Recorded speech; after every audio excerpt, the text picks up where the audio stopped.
Every leader on your executive team can be exceptional, and recurring revenue can still plateau for quarters or even years.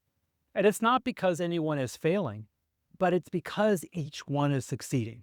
Your marketing leaders are generating qualified leads. Sales is closing deals. Customer success is engaging members. Your product team is shipping new features. And finance is protecting the margins. Every executive is hitting their numbers. And yet, recurring revenue remains flat month after month. How is that possible? Because your customers don't experience departments. They experience one company. And here's the mistake that I see made over and over again. Leadership diagnoses problems by department, while customers experience problems as a company.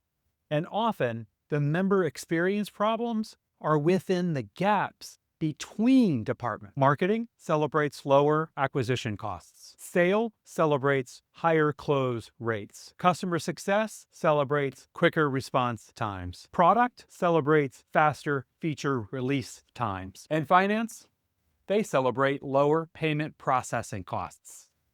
Every dashboard shows improvement, but the customer experience isn't. Growth stalls, and nobody understands why. And here's the dangerous part. Everyone has evidence that they're doing a great job, and they probably are, but that's exactly where the problem survives. Let me show you what I mean. I work with a subscription software company serving medical practices. Sales did an excellent job. The doctor bought the software. Then, when customer success called to conduct the onboarding, excited to generate success, the doctor's office manager answered the phone. And when she understood what was happening, she said, "What did the doctor buy now?" Sales thought they had won a customer. The customer making the decision to whether or not to engage and to subscribe on an ongoing basis to this new product didn't know that she had made a decision. Nothing was broken inside sales. Nothing was broken within customer success. The breakdown happened in between them, and that was exactly where the customer lived. Here's another example. A company spent 6 months redesigning its deliverable because retention was falling. Makes perfect sense. Until I discovered the real constraint. Failed credit card payments were a lot higher than they were the year before.